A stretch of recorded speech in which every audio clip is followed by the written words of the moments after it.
নমস্কার, আমি সাধনা। আজকের বানাবো চিংড়ি মাছ দিয়ে ফুলকপি আলু দিয়ে তরকারি। ফুলকপি তো অনেক রকমভাবেই খাওয়া হয়, একবার চিংড়ি মাছ দিয়ে খেয়ে দেখবেন। প্রথমেই ফুলকপি আর আলুগুলোকে আমি কেটে নিয়েছি। কেটে নিয়ে এবার এগুলোকে নুন হলুদ দিয়ে একটু ভাপিয়ে নেব। একটু যেই ফুটে উঠবে আমি এগুলোকে নামিয়ে নিলাম। এবার গ্যাসে কড়া বসিয়ে আবার তেল দিয়ে দিয়েছি। তেল গরম হয়ে গেলে ফুলকপি আর আলুগুলোকে হালকা একটু লাল লাল করে ভেজে নেব। ফুলকপি আর আলুগুলোকে বেশ লাল লাল করে একটু ভেজে নিয়েছি। এবার আমি এগুলোকেও তুলে নেব। ওই কড়ার মধ্যে আরও খানিকটা তেল দিয়ে দেবো দুটো তেজপাতা আর একটু গোটা জিরে ফোড়ন। ফোড়নটা হয়ে গেলেই এবার দিয়ে দেবো পেঁয়াজ কুচি।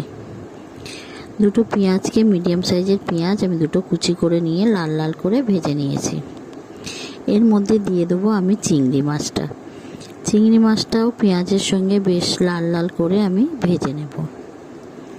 চিংড়ি মাছটাও যখন হালকা লাল লাল করে ভাজা হয়ে যাবে তখন এর মধ্যে দিয়ে দেবো স্বাদ মতন লবণ, দিয়ে দেবো হলুদ গুঁড়ো, দিয়ে দেবো লঙ্কার গুঁড়ো 1 চামচ মতো, আর দেবো জিরের গুঁড়ো। জিরের গুঁড়োটাও 1 চামচ মতন দিয়েছি। দিয়ে আমি এগুলোকে ভালো করে নেড়ে চেড়ে ভেজে নেব। এর মধ্যে এবার দিয়ে দেবো আদা, রসুন আর টমেটোর পেস্ট।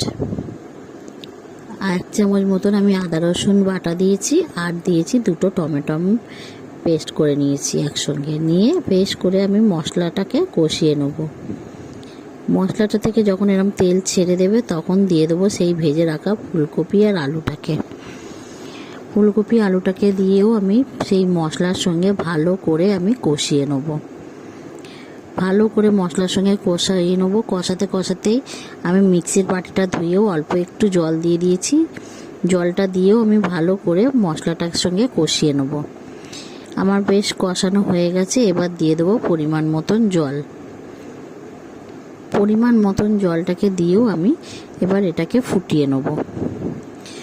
ভালো করে ফুটিয়ে নিতে হবে। চিংড়ি মাছ আলু যখন ভালো মতন ফুলকপি আলু টালু গলে যাবে তখন আমি এর মধ্যে দিয়ে দেবো একটু গরম মশলার গুঁড়ো। গরম মশলার গুঁড়ো ছড়িয়ে দিলেই হয়ে যাবে চিংড়ি মাছ দিয়ে ফুলকপির তরকারি। এই চিংড়ি মাছ দিয়ে ফুলকপির তরকারির রেসিপিটা যদি আপনাদের ভালো লেগে থাকে তাহলে একটা লাইক, কমেন্ট, শেয়ার করে দেবেন আর সাবস্ক্রাইব করে আমার পাশে থাকবেন। আর যদি ফেসবুকে দেখেন আমার পেজটাকে ফলো করে রাখবেন। একবার হলেও এরম ফুলকপি দিয়ে চিংড়ি মাছ একবার হলেও বানিয়ে খেয়ে দেখবেন। খেতে দুর্দান্ত হয়।